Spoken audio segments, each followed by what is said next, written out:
வாசுதேவநல்லூர் தங்கப்பழம் சட்டக்கல்லூரியில் படிக்கின்ற சங்கரங்கோயில் மாணவர்கள் அகில்தாஸ், விநாயகமூர்த்தி ஆகியோரை இன்று காலையில் சந்தித்தேன். வழக்கம் போல அவர்களிடம் நானே பேச்சு கொடுத்தேன். தம்பிகளே, உலக நீதிமன்றம் எங்கே இருக்கின்றது? அந்த நீதிமன்றத்தில் உங்கள் குரல் ஒலிக்க வேண்டும். இந்திய உச்ச நீதிமன்றத்தில் உங்கள் குரல் ஒலிக்க வேண்டும் என்று வாழ்த்து சொன்னேன்.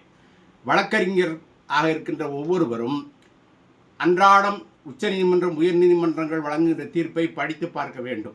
2014 முதல் என்னுடைய முகநூல் பக்கத்தில் அனைத்து தீர்ப்புகளையும் சுருக்கமாக பதிவு செய்திருக்கின்றேன். அப்படி நான் ஒருவன் மட்டுமே பதிவு செய்து வந்தேன். கொரோனாவுக்கு பிறகு பலர் அப்படி பதிவு செய்கின்றார்கள்.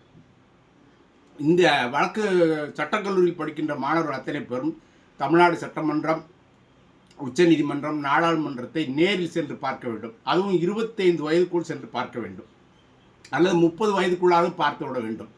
அந்த தீர்ப்புகளை ஒவ்வொரு நாளும் அலசி அதை பற்றி மக்களுக்கு எடுத்து சொல்ல வேண்டும்.